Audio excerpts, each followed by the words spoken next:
Welcome to the Feel Your Best Formula podcast. Are you over 40 and tired of struggling with your weight, dieting, and constantly feeling like you're starting over with nutrition and fitness? Do you wish you had more energy? Do you want to lose weight and finally keep it off for good? I'm Lil, a certified nutrition coach and former registered nurse. I too have been there, and at the age of 44, I decided I was done with fad diets and chasing a lower number on the scale. I was so tired of constantly starting over and wondering why I couldn't get lasting results. I became a nutrition coach and created the Feel Your Best formula for women who want to build muscle, lose fat, and keep it off for good. If you're ready to build a better relationship with food, the scale, and your body, let's build your formula for feeling your best. If you're new here, make sure to check the episode details for the link to my newbie starter guide. You'll receive an email straight to your inbox with everything you need to start building your Feel Your Best formula. I'm so glad you're here. Now let's dive into today's episode.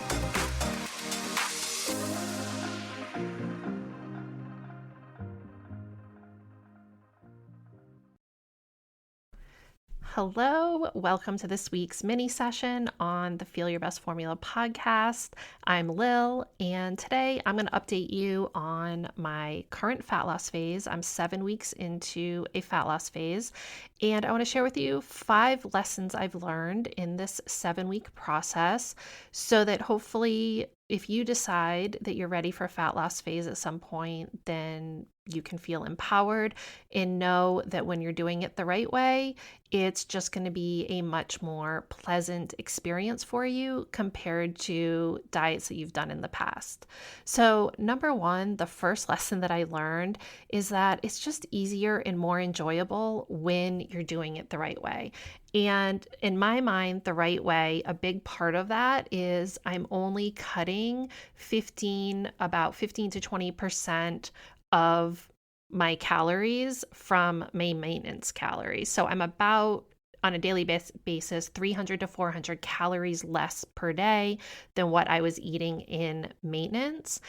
And this means that I'm not starving. I'm not ravenous. It is so much easier to stick to my calorie deficit because I'm not going to binge. I have not binged once. I'm going to do a whole podcast episode on it, but I have not binged at all since I started macros and this whole process. I have not binged once. And I am someone that when I used to diet, I would just reach a breaking point, usually 4 or 5 days in, where I would walk by my pantry and I would grab whatever was in there and I would just shovel food in my mouth because I was so hungry. And that's because a lot of diets out there are cutting your calories so severely. Like I said, in Monday's episode, when I was on the Portion Fix diet, I was eating between 1,200 and 1,500 calories per day. The thought of it right now just makes me sick. And I'm eating about 1,800, between 1,700, 1,800, 19, somewhere between 1,700 and 1,900 calories per day now. It is totally okay to just kind of stick to a range.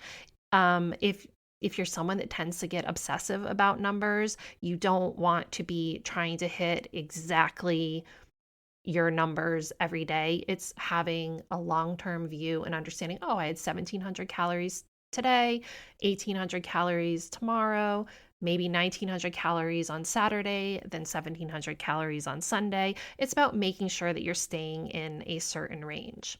So it is just so much easier to stick to without all this added issue that comes when you are so freaking hungry.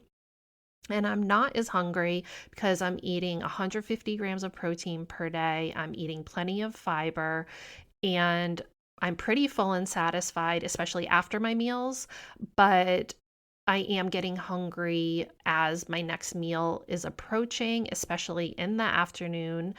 and before bedtime. And I often wake up in the morning and I'm hungry, but it's nothing that is, you know, it doesn't turn alarm bells off in my brain. It's more of acknowledgement. Okay, I'm hungry, but you know what? I know that I'm going to eat again. Um, and I've also developed strategies to lessen this and make it so it is not something that is going to cause me to fall off the wagon per se or binge. And one thing that I've noticed is having a protein shake at night after dinner has really been helpful for me, especially falling asleep and sleeping better, because sleep was a bit of an issue in the beginning. For sure, the first 2 weeks is definitely you're kind of figuring things out. And sleep was a bit of an issue for me in the beginning, but honestly, now it's not a problem. But I'm just making sure that I'm eating large, filling meals. I'm making sure that I am tracking my foods accurately, that I'm hitting my protein goals, that I'm eating enough fiber. And it really has not been bad at all. And I was not looking forward to it because of my past experiences with dieting. And it has been such a different experience. Lesson number 2 is that okay, the scale's going to go down slower because, as we've talked about before, when you're doing a fat loss phase the right way, you are targeting fat. When you are doing a weight loss plan the wrong way, you're losing muscle, fat, water weight, all these other things. So the scale is going down much slower, especially compared to how I would lose weight on previous plans. But again, this is fat loss. So the scale number has been going down consistently, but it's going down much slower. And at first it was about a pound per week, and now it's about half a pound. I think I had 1 week where it was only like 0.3 pounds. I am not letting that deter me in any way. I understand it's a normal part of the process. But this is the cool thing. The visual changes that I see, it looks to me like I've lost 10 pounds already, how I would do things the wrong way. It would take me 10 pounds to see the difference that I'm seeing now. I'm already seeing my stomach is leaner. I'm seeing my arms are more defined. My legs are more defined. And that's because I took all this time to build muscle, and losing the fat is revealing that muscle. And in the past, I wasn't really building muscle. So when I was losing fat, there wasn't anything toned to really see under there. So I personally feel that even though I've had a 5 pound weight loss, it looks closer to like a 10 pound weight loss with the results I would see doing other diet plans. And it's just been really cool to start to see my muscles be more defined as that fat layer is getting thinner and thinner.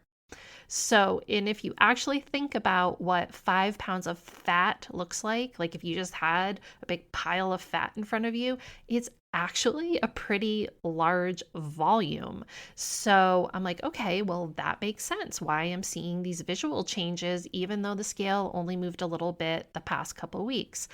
So totally normal to have a little plateau. You aren't in a true plateau unless the scale has not moved for 3 or 4 weeks. So the scale is moving on me, and it just feels really good. And it just started to go down a bit quicker. Also, hormonal fluctuations. I think I've mentioned here before, I have a 23-day menstrual cycle. So I've had my period 3 times since I've started this process, which is just super annoying. I had it right when I started, then I had it at the end of September, and now I have it again. So I can see that 2 pound fluctuation with my cycle. And again, tracking your weight constantly helps you see where that fluctuation is coming from. So, lesson number 3, being prepared before entering a fat loss phase is essential. And unfortunately, most of you start dieting when you have no business doing so. I did start a fat loss phase in May, but it wasn't the right timing, and I only did it for about 3 weeks. What ended up happening was unexpectedly, my brother was like, "Hey, I'm going to take the boat, sail up to Maine. Can you drive from Massachusetts to Maine and meet me? And then I can come stay with you." And he ended up staying for 1 week, and then we extended it another week. And I just didn't want to be in a calorie deficit while my brother was here. And I wanted to go back into maintenance and enjoy food. And that's okay. It wasn't the right time for a long fat loss phase for me. I did it for a few weeks, it was fine.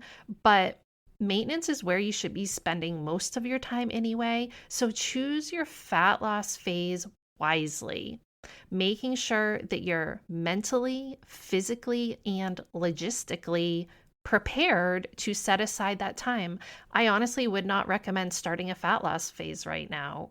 We are entering the holiday season. Don't put that pressure on yourself. Instead, learn how to eat in maintenance. I'm taking on new clients in November, and that's what we're going to do. You're going to eat in maintenance. You are not going to worry and think, oh my gosh, I'm going to gain the average 7 to 10 pounds that most people gain during just these few weeks of the year, because you're going to learn how to eat in maintenance and you're going to understand how to fit in all those favorite foods that you enjoy during the holidays. So now is not the time to enter a strict, fat loss phase or diet or anything like that. I highly recommend just learning what your maintenance is and sticking to that during the holiday season. And knowing that a fat loss phase is temporary. Honestly, I know that when I end this fat loss phase, I'm going to enter another 12 months of maintenance and building muscle. It is like this mental freedom, because as soon as you realize you should not be on a diet all the time, everything changes and you can just say, "Hey, I can do this. I'm going to get it done, and then I'm going to get out of it. I'm going to get the results that I want, and then I'm going to go back into maintenance." Okay, lesson number 4, the first 2 weeks are the hardest part. It's important when you're in maintenance to start planning ahead and thinking, okay, I'm going into this fat loss phase. I'm going to be eating X amount of calories less. So just say 300, 400 calories less than I'm eating right now. Where are those calories going to come from? And start planning, what is it going to look like when you get into the fat loss phase? For example, for me, I'm totally willing to stop putting cheese on my tacos. I'm willing to, not have bread and things like that. But you better believe I'm going to be making room for some chocolate, for some mini ice cream treats. But I'm making sure I hit my protein and fiber goals first. So I usually only have about 100 calories per day that I allocate towards. I had those peanut butter cups from Trader Joe's. So I had 2 of those yesterday. And making a conscious choice for where there is space for those treats that are going to help keep you on track. Treats keep you on track. It is a restrictive mindset that makes you fail, because at some point your body just cannot take it anymore, and that's when it leads to binging or cheating or whatever you want to call it, your inability to stick to your plan. So if your plan tells you you can never eat the foods that you love, and you think that you're going to have to eat that way forever, or even that you have to eat that way if you want to lose weight, if you think that eating, let me tell you, I've lost 5 pounds and I've done that while enjoying ice cream, while enjoying a little bit of candy here and there. I'm just doing it mindfully. But if you told me I can't have those things, which is exactly what I used to do in the past when I would diet, I would think I cannot have those things.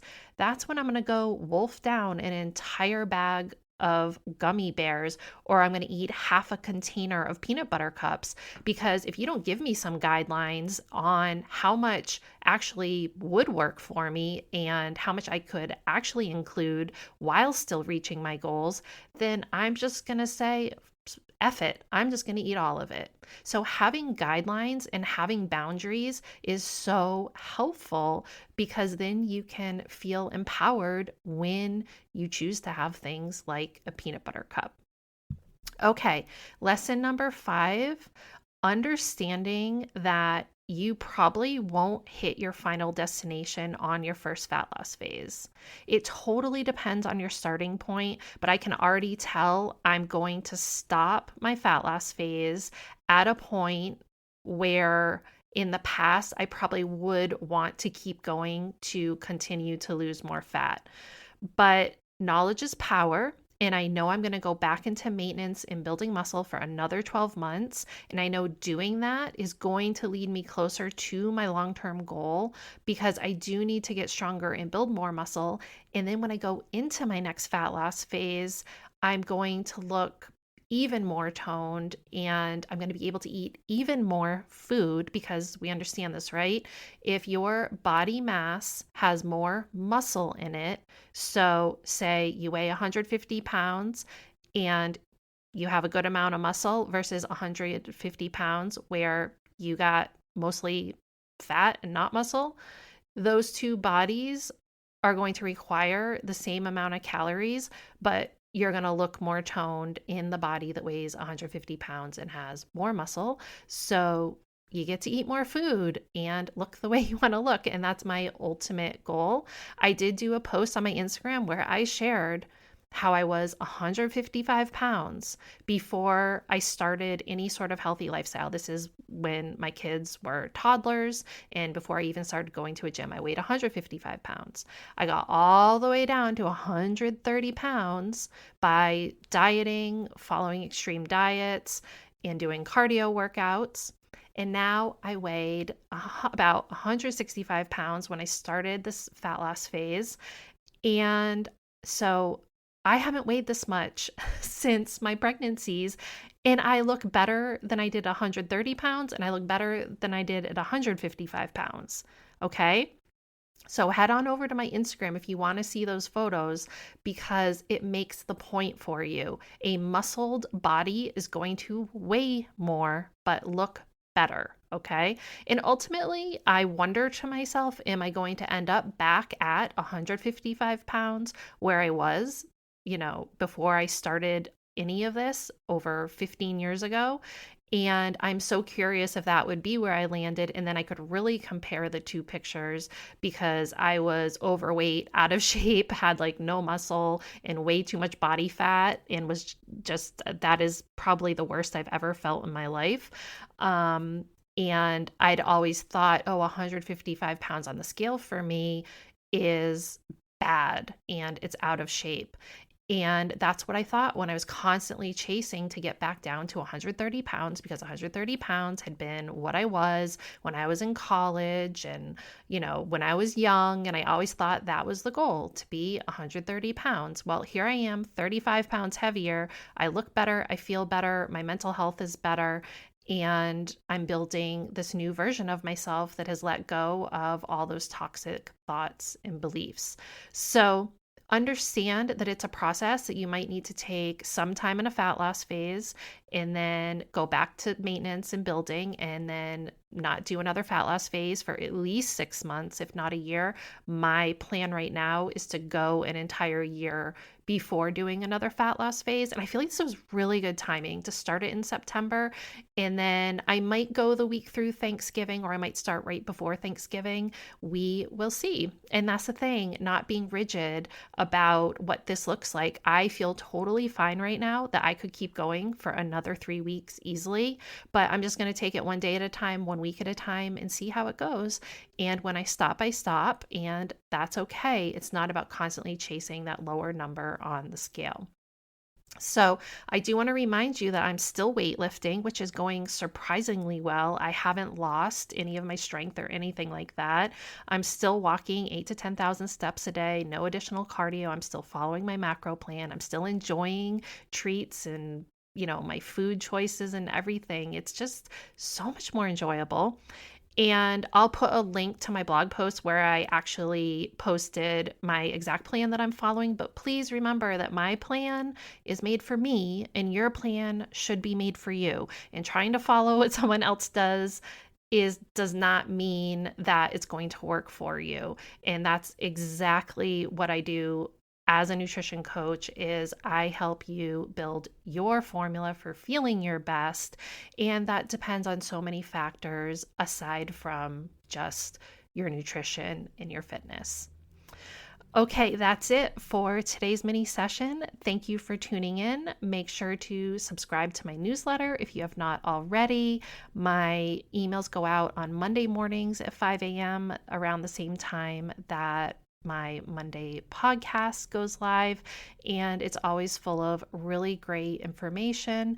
If you are someone who is serious about making change, then making sure to subscribe to my newsletter is just going to give you even more information and resources on top of what you get here on the podcast. Okay, make it a great weekend, and I'll see you back here Monday morning for a regular episode. Thank you so much for tuning into today's episode of the Feel Your Best Formula podcast. If you haven't already, make sure to check the episode details for my new listener starter guide, and any additional resources mentioned in the episode can also be found in the show notes on my website. You can always find me on Instagram at Macros with Lil, and for more healthy lifestyle tips, recipes, and information on my one-to-one and group coaching services, make sure to check out my website. All the links can be found below. If you know someone else who is ready to start building their formula for feeling their best, please share the love and send them a link to the podcast. I hope you found today's episode helpful, and I'll see you back here next week for a brand new one.